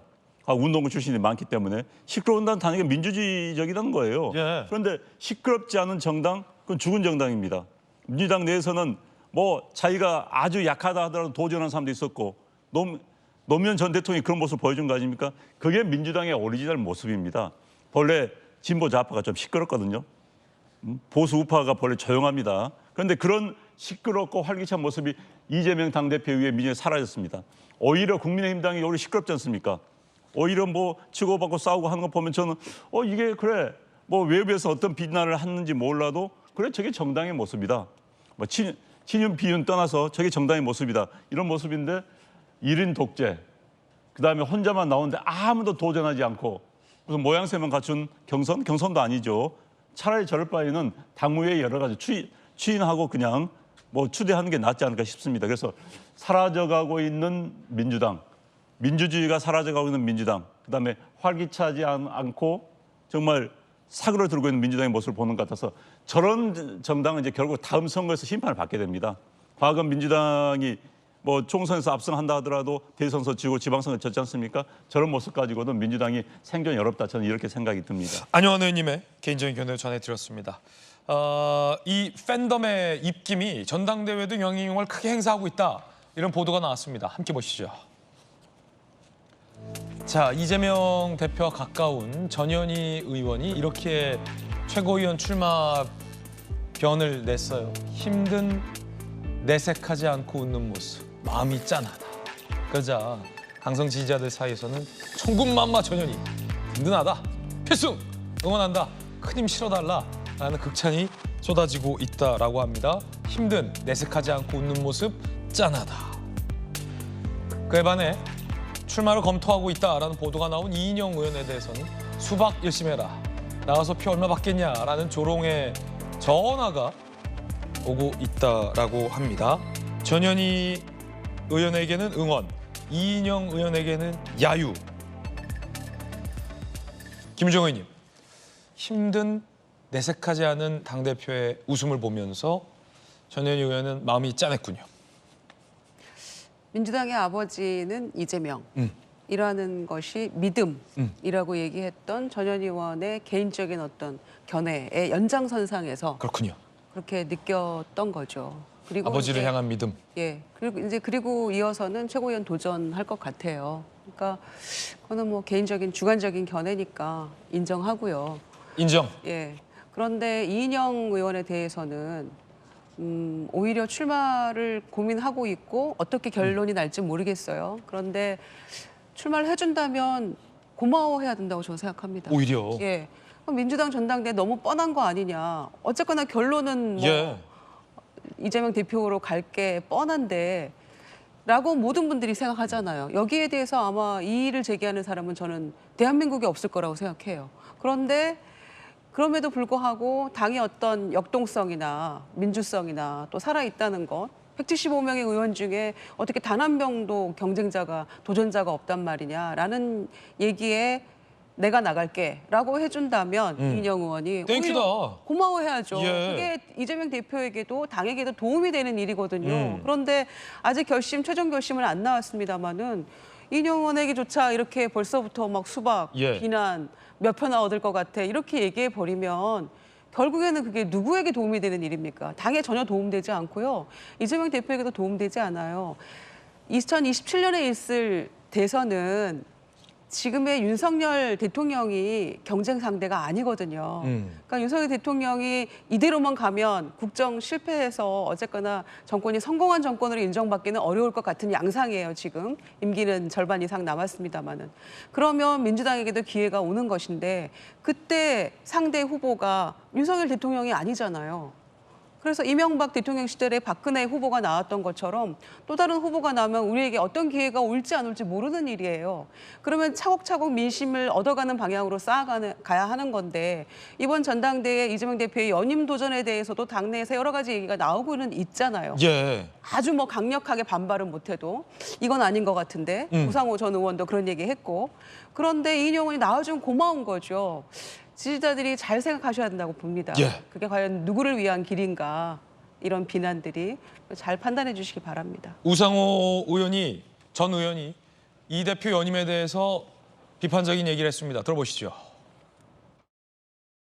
민주적인 원리로는 반대할 수가 없어요. 다만 과연 이번에 당대표 연임하는 게 이재명 대표의 대권 가도에 도움이 되느냐 하는 측면에서 저는 우려되는 게 좀 있어요. 중도층에서 이거 좀 욕심이 과도한 거 아니냐라는 비판을 받을 수 있다는 거죠. 그런 측면 민주당을 위해서는 나쁜 게 아닌데 이재명 대표가 대권 후보로 간다고 할 때는 과연 이게 플러스가 될까?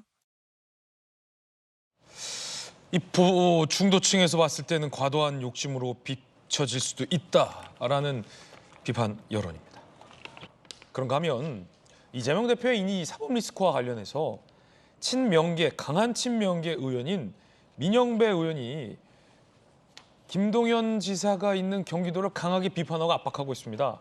이화영 자료를 제출하라는 겁니다. 들어보시죠.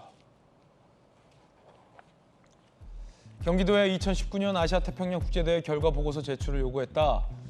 김성태가 리원안 만나 방북비 70만 불 줬다는 그 대회. 그런데 경기도가 못 주겠다고 한다. 억울한 판결이 확정되면 주겠다는 거냐? 라며 김강민 변호사가 불만을 김동연 지사의 경기도에 표출을 했습니다. 그러자 민영배 의원.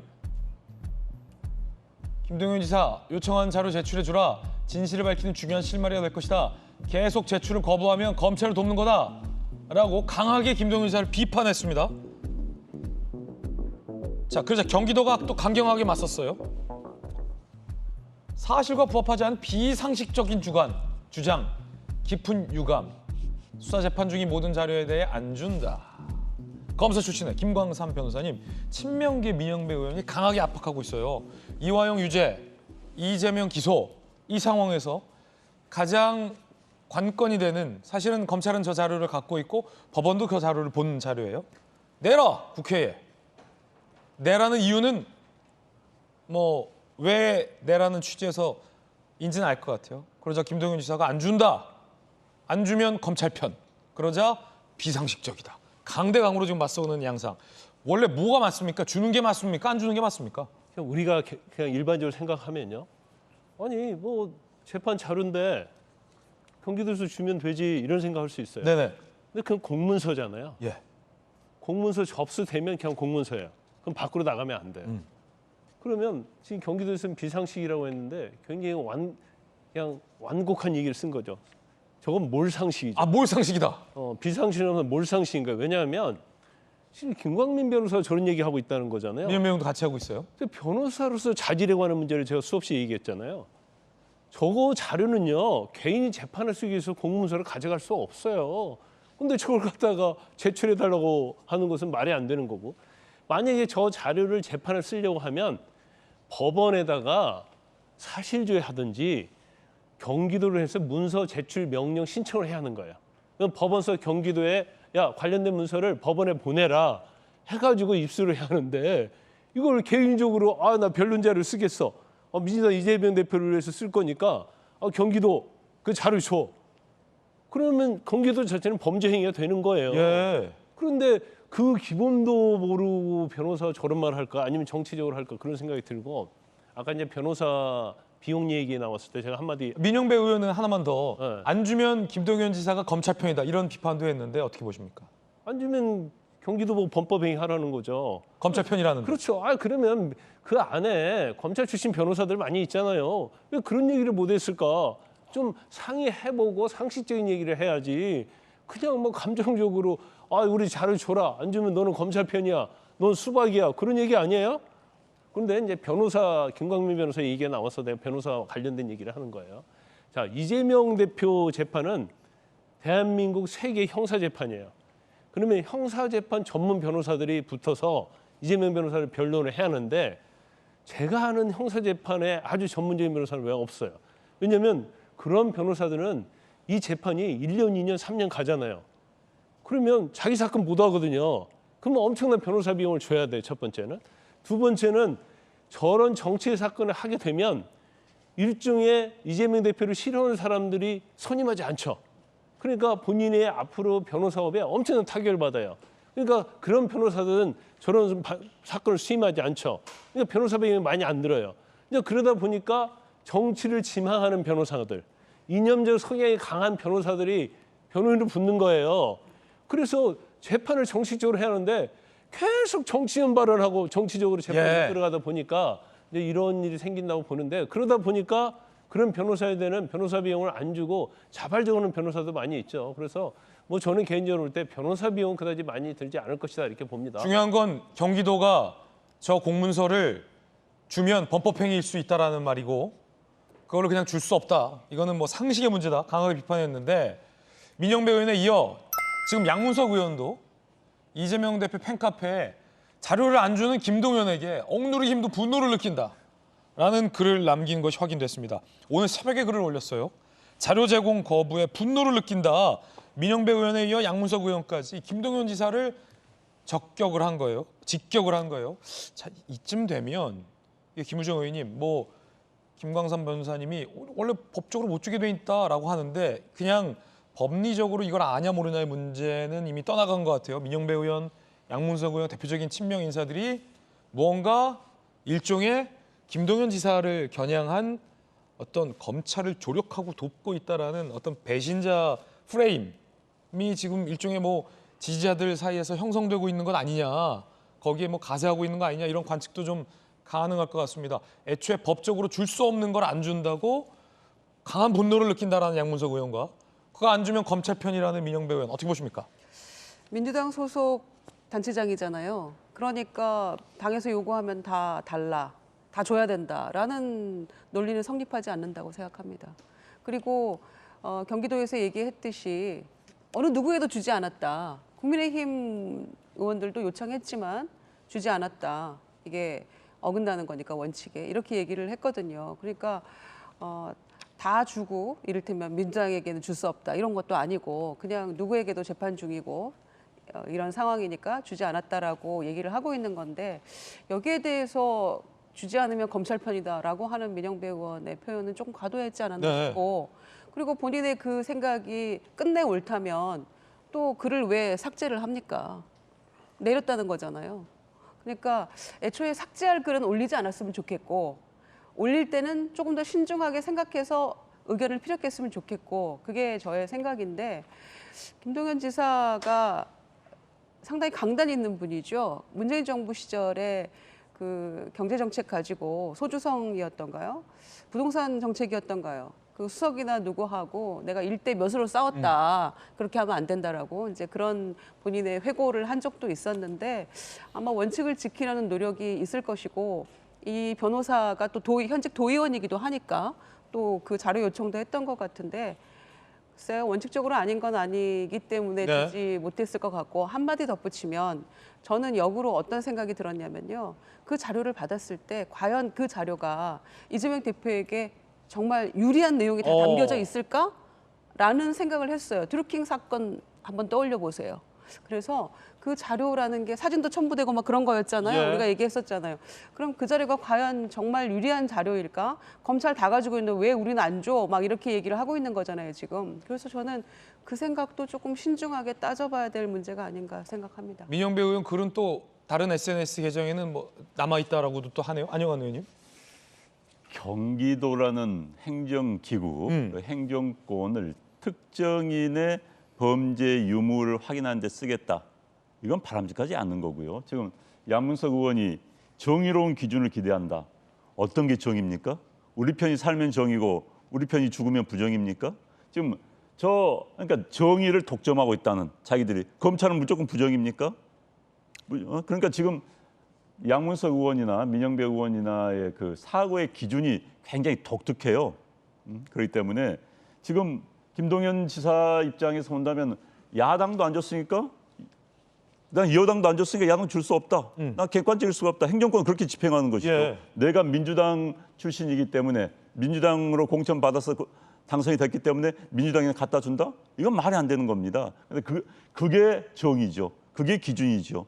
그런데 그렇지 않고 우리 편에 안 줬기 때문에 정의로운 기준이 아니다라고 한다면은 정의에 대한 공부를 다시 해야 될 것 같고요. 그다음에 정의는 내가 정하는 게 아닙니다.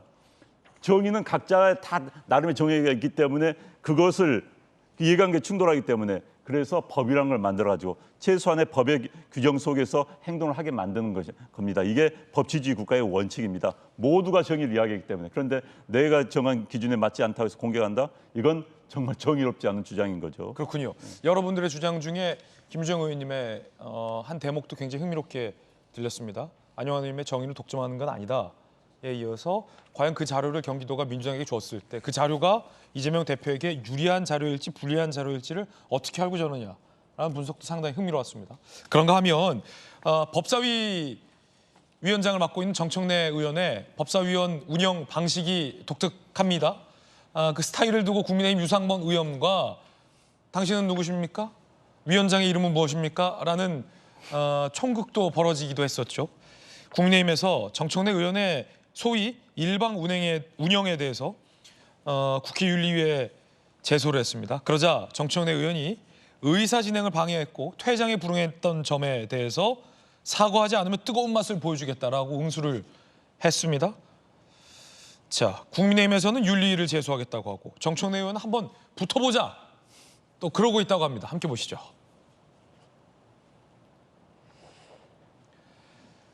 고압적 행태에 분노를 느낀다. 국회 윤리위에 제소했다. 국민의힘.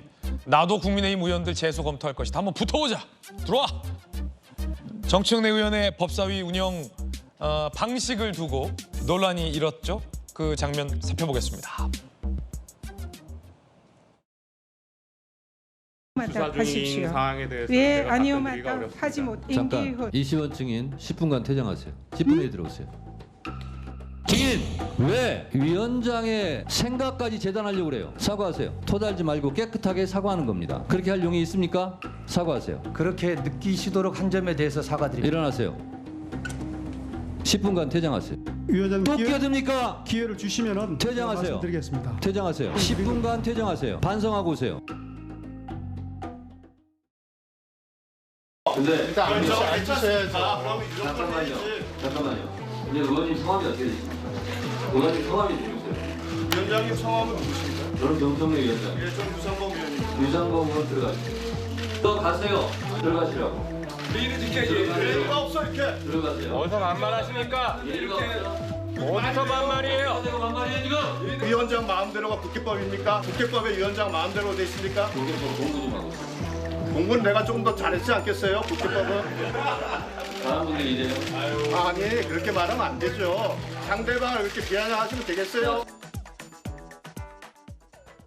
자, 거기에 이어서 정청래 의원이 이렇게 글을 올렸습니다. 나는 법사위를 법대로 진행했다. 의사 진행 방해한 점에 대해서 국민의힘 반성하고 사과하라. 사과하지 않으면 뜨거운 맛을 보여주겠다.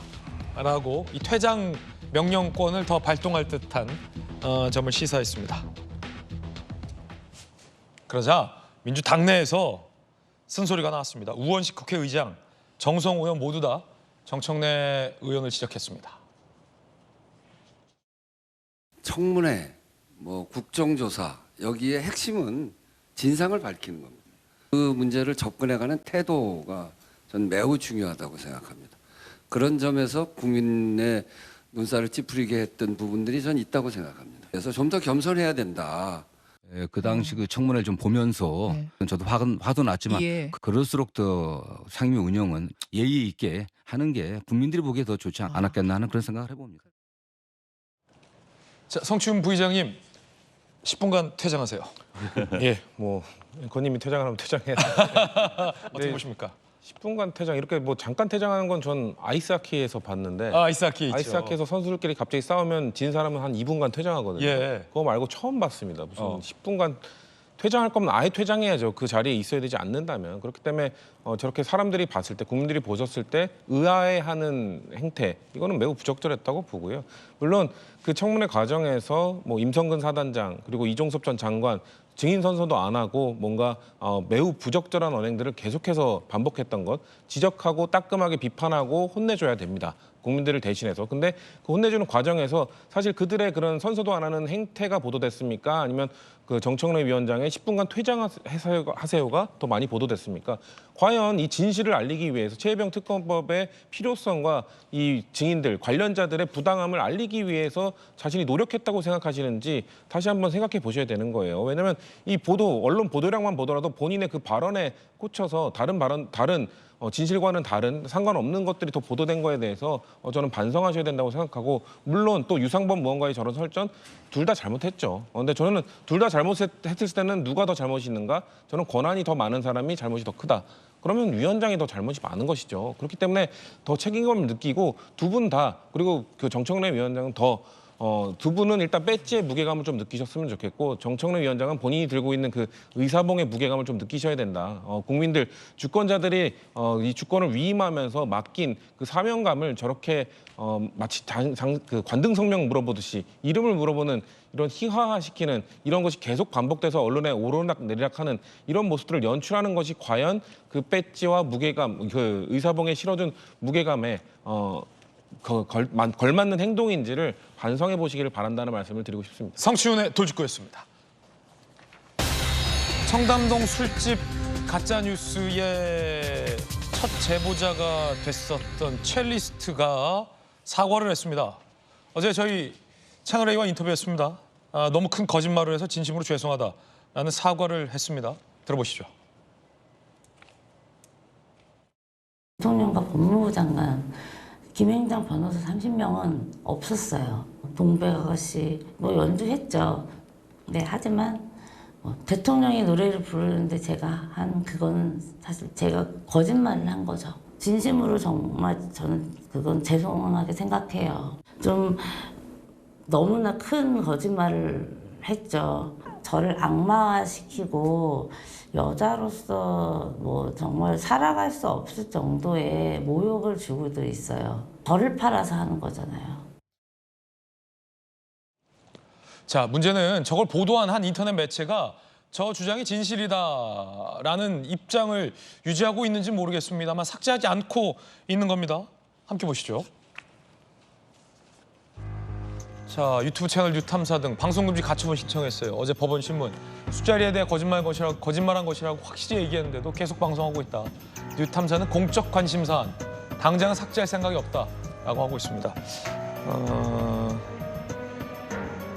저 가짜뉴스가 당시 김의겸 의원이 국회에서 강한 의구심이 든다라면 마치 사실인 것처럼 얘기해서 큰 논란을 빚은 바 있었죠. 들어보시죠. 제보 내용에 따르면 윤석열 대통령도 청담동의 바에 합류를 했습니다. 위원님, 위원장님, 제가 답변 드리겠습니다. 네. 위원님, 저번에 저보고 뭐 걸라고 하지 않았습니까? 이번엔 저라고 뭐 걸면 어떻습니까? 의원님, 저는 다 걸게요. 의원님 뭐 거시겠어요? 의원님 뭐 거시겠습니까? 거시는 거 좋아하시잖아요. 대표적인 가짜뉴스 때 딱 떠오르는 게 저 청담동 술집이에요. 김관선 변호사님, 법리적으로 저 첼리스트가 거짓말했다라고 자백했잖아요. 그 당시에서부터 사실은 첼리스트가 거짓말이다라는 입장이 나왔는데 저거를 공론화하는 사람들은 이미 신경을 쓰지 않는 상황이다라는 지적들도 많아요. 지금도 영상을 내리지 않고 있다고 하고 특정 정치 성향을 갖고 있는 분들의 상당수가 아직도 저 의혹이 사실인 줄 알고 있다라고 답했던 얼마 전 여론조사도 굉장히 놀랐었는데 어떻게 보십니까? 영상 삭제하는 게 맞지 않습니까? 당연히 삭제해야죠. 예. 이제 저게 가짜 뉴스라는 것이 이제 명백히 드러났잖아요. 그리고 저 처음에 저를 보도를 할 때도 지금 이 그 첼리스트가 남자친구한테 거짓말한 거 아니에요? 거짓말했는데 남자가 녹취를 거 갖고 건네준 거예요. 그러면 원래 진술자한테 확인을 해봐야죠. 예. 거짓말할 수 있으니까. 근데 그런 거 전혀 없이 나는 녹취록만 믿었다. 그러면서 방송을 내보내고 그리고 중간에 거짓말하는 게 다 드러났고 그 말을 했던 사람이 아니다고 얘기했고 그런 적이 전혀 없다는 게 드러났음에 불구하고 계속적으로 하는 것은 그건 정치적 의도가 있는 거죠. 저게 정보통신망법에 의한 비방할 목적으로 허위 사실을 적시해서 명예를 훼손한 행위거든요. 형량도 꽤 높아요. 그런데 왜 죄질이 불량하냐면 다 드러났잖아요. 이제 세상이 알잖아요. 그게 거짓말이었다는 걸. 그러면서 불구하고 이걸 계속적으로 공익적인 것이다. 공공적이라는 것으로 이걸 포장을 하는 거예요. 그래서 아마 형사적으로 제가 볼 때는 형량도 굉장히 높게 나올 것이고요. 민사소송에 있어서도 아마 굉장히 많은 손해배상이 청구될 겁니다. 그런데 아마 그 뭐 유튜브랄지 이런 걸 통해서 워낙 수익이 크고 그다음에 구독자가 많기 때문에 그걸 무시할 수 없고 또 계속 밀고 나가야만이 어떤 뭐 슈퍼챗이랄지 어떤 영업이 되기 때문에 아마 그런 이유가 아니면 왜 저렇게 나갈까라는 굉장히 의구심이 들어요. 제가 이제 학부에서 모교에서 저널리즘을 가르치잖아요. 이 사례가 조금 이 저널리즘적으로 볼 땐 에코 챔버 이펙트라고 있습니다. 그러니까 에코 챔버 이펙트.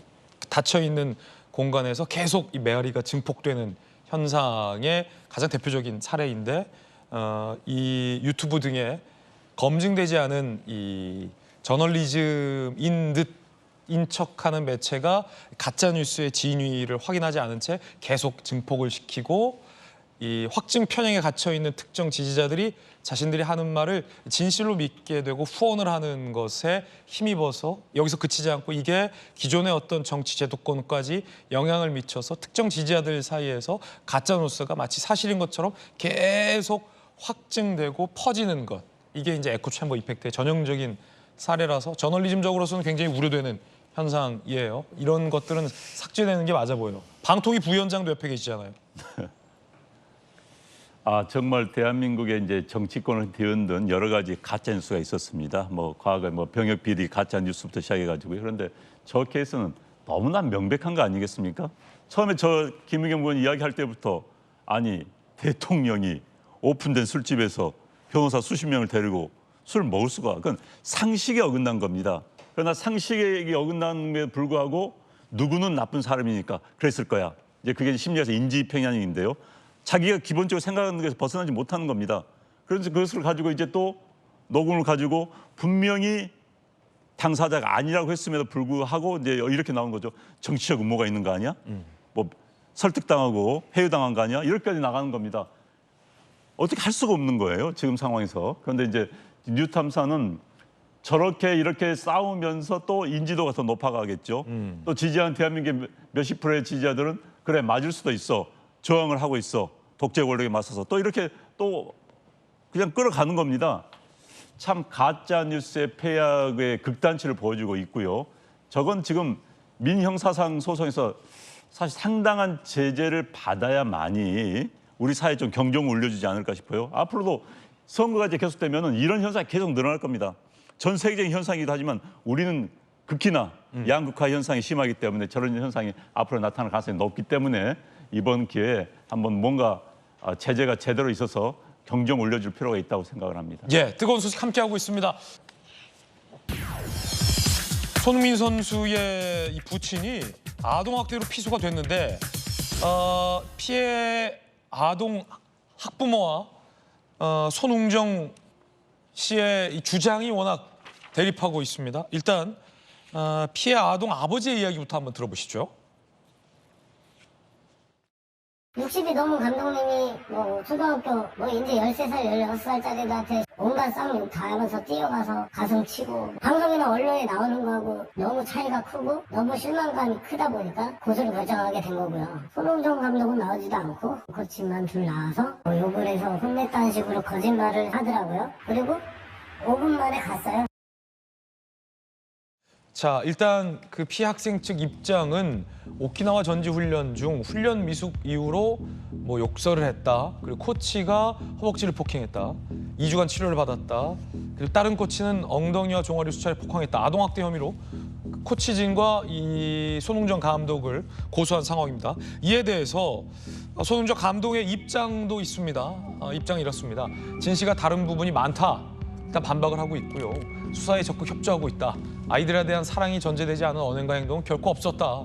시대의 변화를 캐치하지 못하고 아이들을 지도한 점은 반성하겠다. 그러니까 일부 반성을 하면서도 아동학대나 뭐 그런 점은 전혀 없었다라고 반박을 하고 있는 그런 상황입니다. 자, 그런가 하면 이 합의금 공방까지 여기에 보태져서 일고 있습니다. 자, 손흥정 감독은 수억 원의 합의금을 요구해왔다. 도저히 수행할 수 있어서 합의를 이루지 못했다라면 과도한 합의금을 저 피해 학생 학부모가 요구했다라고 밝혔고요. 피해 학생 측은 사과 없어서 홧김에 액수를 불렀던 것이다. 2차 가해다라고 또 반박하고 있는 그런 상황입니다. 야, 이 뭐 수억의 합의금까지 저쪽에서 요구했었다라는 내용마저 보태지면서 굉장히 약간 진흙탕 양상, 진실공방 양상으로 펼쳐지고 있습니다. 자, 검사 출신 김광선 변호사님 어떻게 보십니까? 근데 저건 뭐 일단 약간 진실 게임이 될 수가 있고요. 진실 게임 양상이 돼버렸어요. 일단은요. 축구 아카데미에서 잘못한 건 맞는 것 같아요. 그러니까 물론 어떠한 축구를 하고 훈육을 하는 차원에서 일부 어떤 유력이 가해질 수는 있어요. 그런데 지금 시대가 어느 때입니까? 그런 일을 해서는 안 된단 말이에요. 근데 아마 이걸 뭐 당연히 뭐 별거 아닌 거라고 생각하고 아마 이제 20초 안에 선착순으로 들어오지 않으면 뭐 때리겠다 그런 얘기를 미리 한 것 같아요. 근데 20초 안에 이제 못 들어오니까 일부 저렇게 뭐 코너킥봉으로 때리고 뭐 그다음에 또 뭔가 훈련을 하다 보면 마음에 안 들면 욕설할 수도 있잖아요. 뭐 근데 그런 것들이 사실은 시대적 상황에 맞지 않고 또 아동 인권과 관련된 문제가 있어요. 그래서 그런 일을 하면 안 되는데 아마 뭐 그 아카데미 측에서도 그 일부는 인정하는 것 같아요. 그래서 원만히 합의하려고 했는데 이제 그 피해자 측에서는 합의를 하자고 하면 합의할 생각이 있었겠죠. 그런데 정말 손흥정 감독 말대로 수억을 요구했다고 하면 이건 과도한 거고 또 경우에 따라서 사람마다 다른 생각을 하겠지만 이거 합의금 목적으로 과대 포장하는 거 아니야? 이런 생각할 수가 있어요. 그런데 아마 수억 원을 요구한 건 맞은 것 같아요. 근데 피해자 측 학부모 입장에서는 너무 화가 나서 그냥 그 당시에 감정적으로 얘기했다 이렇게 얘기는 하고 있단 말이에요. 그래서 이 부분 자체는 결국 이제 경찰에서 수사를 했는데 검찰로 송치를 했다는 거 아닙니까?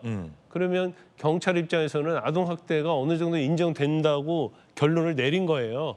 그래서 이제 검찰로 갔고 검찰은 또 결론을 내릴 거지만 근데 지금 상황으로 보면 뭐 혐의 자체는 어느 정도 인정이 될 것이다. 그렇지만 그 혐의가 과연 얼마나 중하느냐, 경하느냐, 훈련 과정에서 일어날 수 있는 일이냐, 이제 그거에 따라서 처벌의 정도는 달라질 것이다 이렇게 봅니다. 그렇군요. 이 합의금을 요구했었던 것도 일단 사실이다. 그 부분도 공방이 좀 될 걸로 보이고 손흥정 감독이 과거 한 방송에서 이 교육 철학에 대해서 언급한 부분도 다시 회자되고 있는데 들어보시죠. 부모는 지금 사실 과잉보호를 하고 있잖아요. 과잉보호. 왜? 핵가족 시대다 보니까 자녀가 한둘이다 보니까 모든 지원, 관심, 사랑을 받고 네. 우리 자녀들이 성장을 하잖아요. 네, 네. 그래서 부모들이 아이들이 이건 잘못된 거고 아닌데도 울고 불고 때를 쓰면 타협을 하잖아요. 거기서 벌써 균형이 깨졌다고 생각을 해요. 아닌 건 아니라고 가르쳐야죠. 잘못된 건 어떻게든 가르쳐라. 고치고 가르쳐야죠. 그렇게 한다고 해서 우리 부모가 나를 싫어하고 아니에요. 안 해요. 절대로요. 그러니까 폭력으로서의 매가 아니란 걸 그렇죠. 분명히 아이들은 안다. 알죠. 저는 개인적으로 그렇게 생각해요. 김주정 의원님. 네. 이제 손흥정 감독이기 때문에 더 이슈가 크게 그렇죠. 되고 있는 것 같아요. 네. 얼마 전에도 박세리 감독의 이제 부친 또 문제가 있어서 운동선수 부모님들의 여러 가지 이제 교육 스타일이나 이런 것들이 다시 한번 조명되고 있는 것 같은데요. 저는 이제 이런 체벌 혹은 이제 뭐 사랑이 전제되어 있다 얘기를 합니다만은 이게 과연 처음이었는지 좀 봐야 된다고 봐요. 이게 반복적이었는지 그리고 전혀 서로 이렇게 얘기를 통해서 합의할 수 없는 것이었는지도 동시에 봐야 된다고 보고요. 그리고 본인의 교육관이 이제 저런 아까 인터뷰한 대로 이제 그런 모습이었다고 하더라도 또 이 유소년 축구단의 이 멤버들은 또 내 자식은 아니잖아요. 그러니까 여러 가지 그런 문제들이 동시에 얽혀 있는 부분이 있다고 보고요.